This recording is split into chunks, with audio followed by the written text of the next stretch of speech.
President Donald Trump was set to deliver a speech on tax reform legislation on Wednesday. He spoke about a lot more than just tax reform.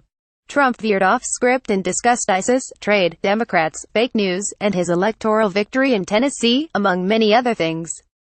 President Donald Trump on Wednesday was set to deliver a speech promoting tax reform.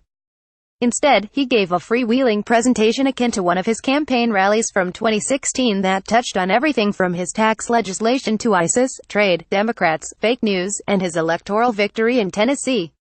He called North Korean leader Kim Jong-un a sick puppy, and said, "With Trump as your president, we're going to be celebrating Merry Christmas again." It was a wild ride that lasted for the better part of an hour. "I will tell you this in a non-braggadocious way," Trump said. "There has never been a 10-month president who has accomplished what we have accomplished. That I can tell you." Delivering the speech in Missouri, Trump spent a significant portion of his address focused on the tax legislation working its way through Congress, which he promised would not be a benefit to himself, even though reports show it could provide his family with a huge windfall.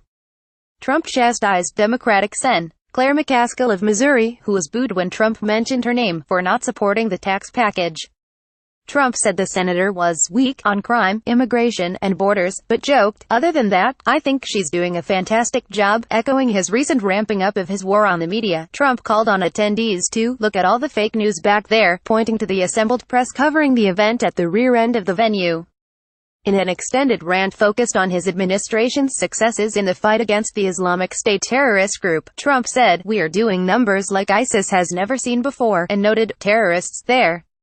Bad." He assured supporters that critics and the media will soon be saying that Trump is the opposite of an exaggerator, when considering what he claims to be his administration's early successes. After pledging that, "with Trump as your president, we're going to be celebrating Merry Christmas again," with the passing of tax reform legislation, the president left the stage to a tune familiar to anyone who covered or read the 2016 campaign, "You Can't Always Get What You Want," by the Rolling Stones. Cite highlights each day to your inbox. Follow Business Insider Australia on Facebook, Twitter, LinkedIn, and Instagram.